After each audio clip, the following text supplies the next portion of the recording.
Good day to you. And it really is a good day because the Blues are about to open their 2024-2025 season. And I don't know about you, but I'm really intrigued by this team. And I'm excited to see what they're capable of doing in the new season. A lot of changes over the offseason. Doug Armstrong was very aggressive. We'll get into that in a minute. But I wanted to welcome you to the Bernie Miklasz Show channel here on YouTube. Thanks for your support. Please subscribe. I will be keeping the Blues very active in terms of my video presentations as we now start the season. So look forward to hearing from you in the comment section. And feel free to say whatever you want. Well, got to make it clean, but you know what I'm saying. So we're a few hours away from the first game, which is at Seattle. The Blues open up with a 3-game trip out west. So we'll see what's going to happen early. We'll get a good feel for the team. So what do I think? Well, I really like what Doug Armstrong did with the roster. You know, he freshened the talent supply by adding depth and speed. They've gotten younger. His moves will not only give the Blues more quality up and down the lineup and in reserve strength, of course, but they're going to play faster, and that's really more compatible with the style of play that Coach Drew Bannister, now of course the full-time coach, no longer the interim, as you know. Anyway, the fact that the Blues are going to be faster is going to fit with his preferred style of play.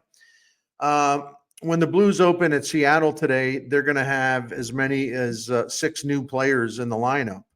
Forwards Dylan Holloway, got to make sure I get these names right now as far as not forgetting anyone. Forwards Dylan Holloway, Alexander Texier, Matthew Joseph, Radek Faxe, plus defenseman Philip Broberg and Ryan Suter. The NHL was really rocked by Armstrong's bold summer move. You know, it was nice and quiet. In the offseason, the activity had kind of slowed to peace, and there was nothing going on, and everyone was just getting ready to maybe go to the cottage for the final time up in Ontario somewhere, and then get ready for the season cycle, the training camp, and everything else to begin. But Armstrong kept working, and he made that great summer move to pull in Broberg and Holloway from Edmonton, by gambling that Edmonton would not match offer sheets to those 2 young players, and his gamble worked. So the Blues were able to land 2 former first-round picks who are really young still, and they have tremendous upside. They were able to do that. He was able to do that at the expense of a Western Conference rival and maybe the best team in the Western Conference going in. So the Blues have a larger talent pool now, with more prospects rising and getting closer to St. Louis. And the Blues already have more options to choose from.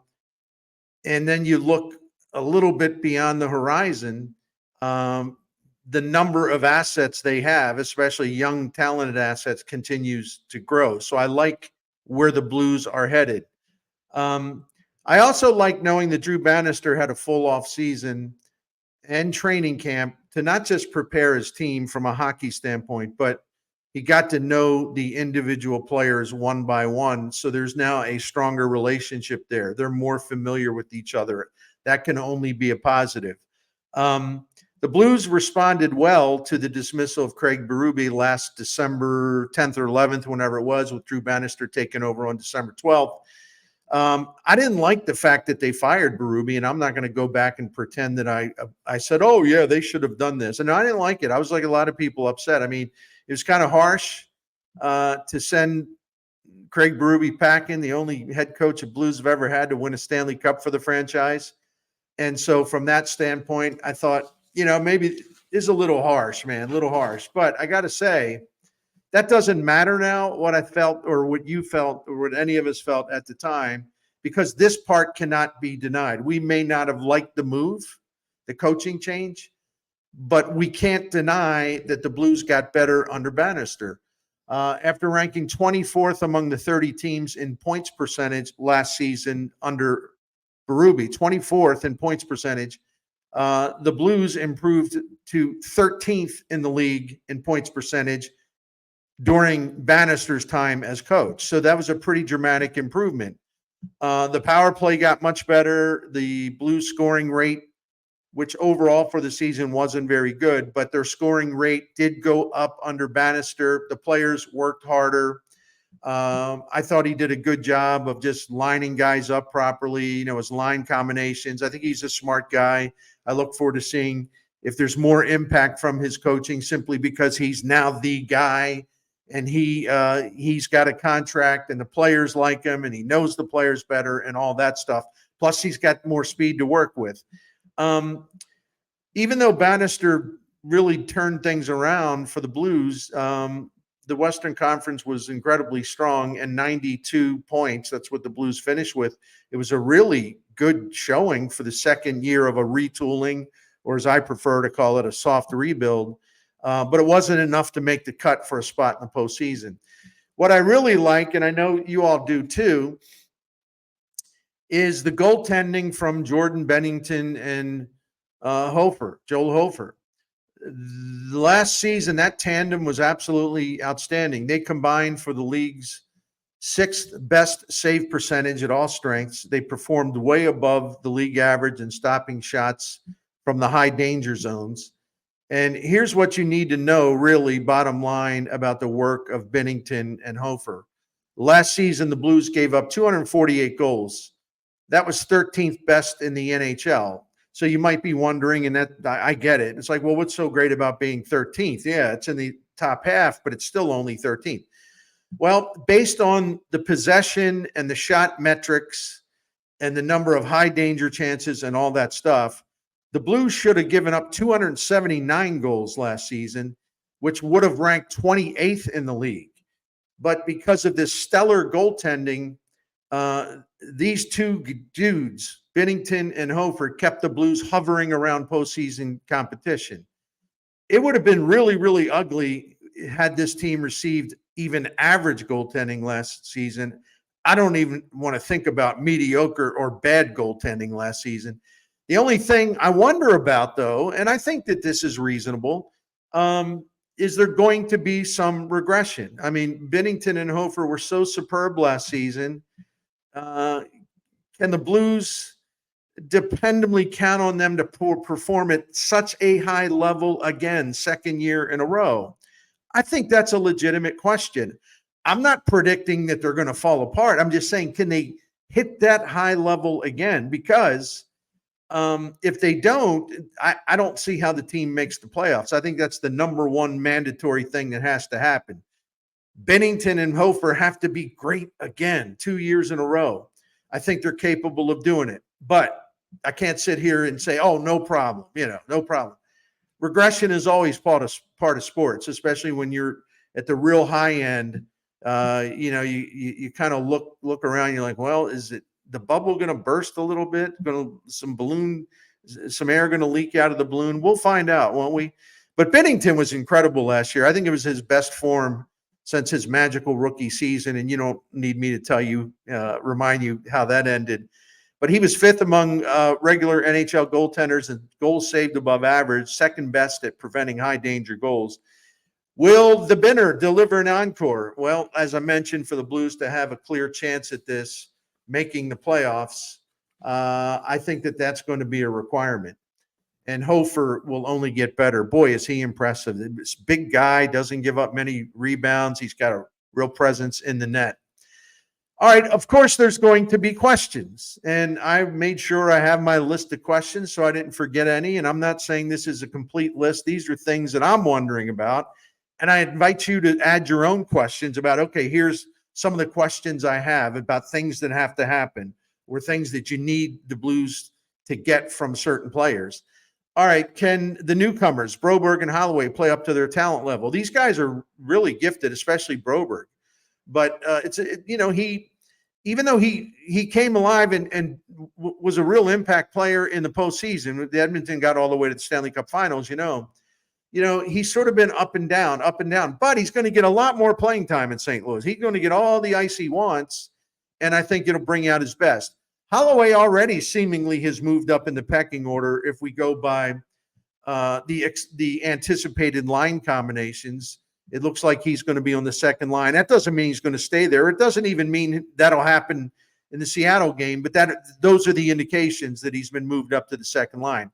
If Pavel Buchnevich remains at center, can he provide consistent impact?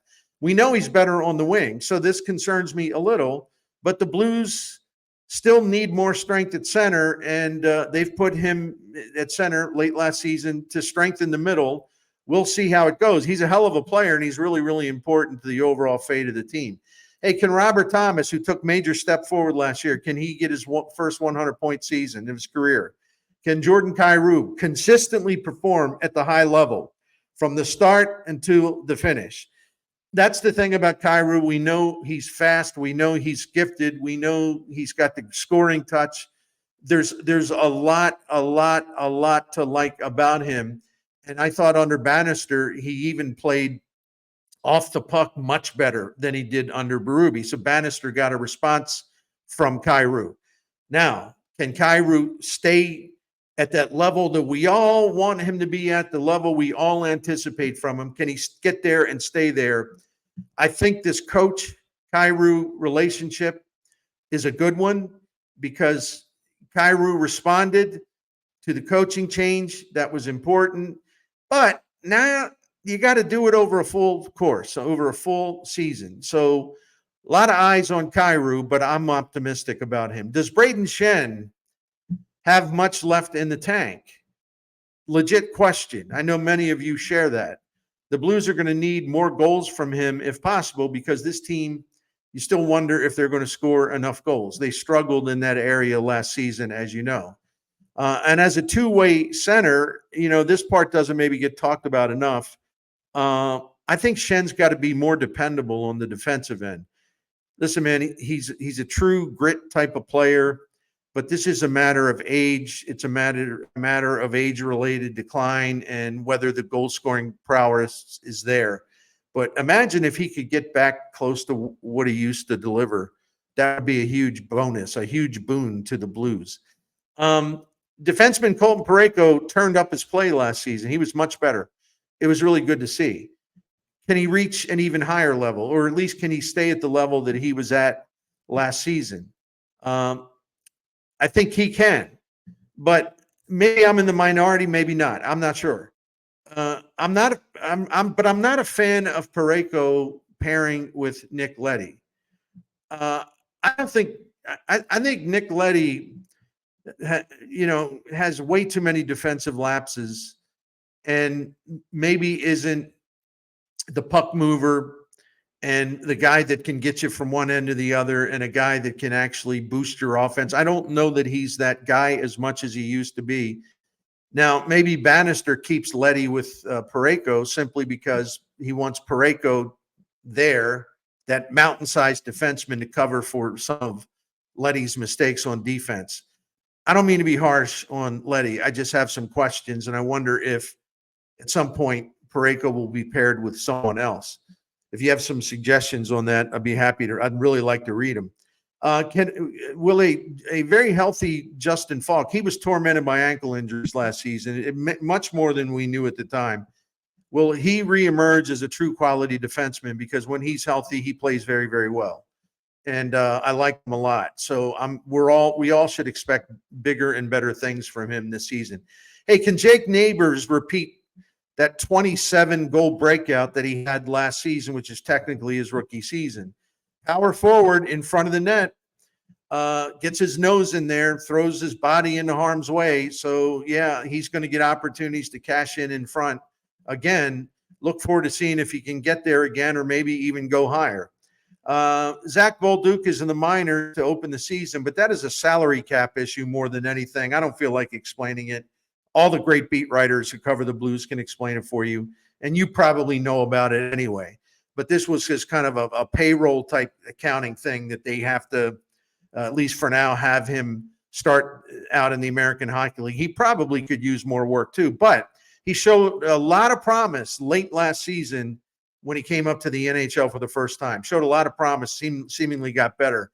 Didn't have the greatest camp. That's another reason why we might see him stay in the AHL for a little while.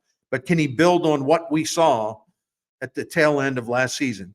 Hey, I could go on and on and on about this. This wasn't meant to be, 25 questions. There's a lot of questions. But I look forward to you, giving your thoughts on this in the comment section. Some of the questions I didn't address that you have, some of the keys to the season.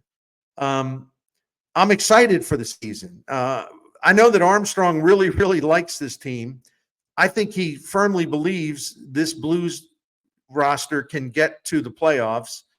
I think Army's actually really confident, and that's good to see because I think Armstrong knows the team that he has. I think he's always been pretty realistic, except when he ran into that problem of stockpiling too many mediocre defensemen at high salary. We know that.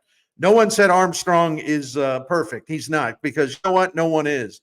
But I still think he's a terrific leader for the Blues, and he did his part to make the Blues more talented, younger, fresher, faster, and have a team that has a lot more depth for the new season. So I'm looking forward to that.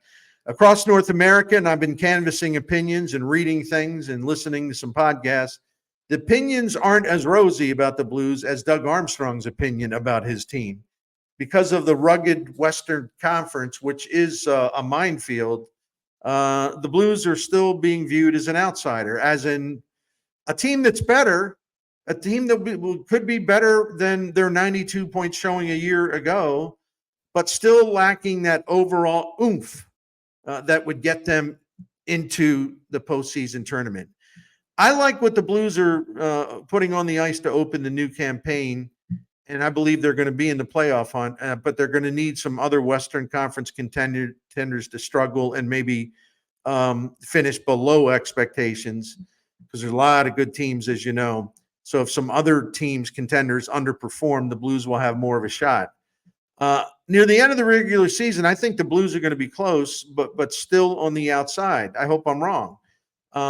And if they miss it, the playoffs, it'll be their third consecutive season without being in the postseason tournament, which won't be easy to digest.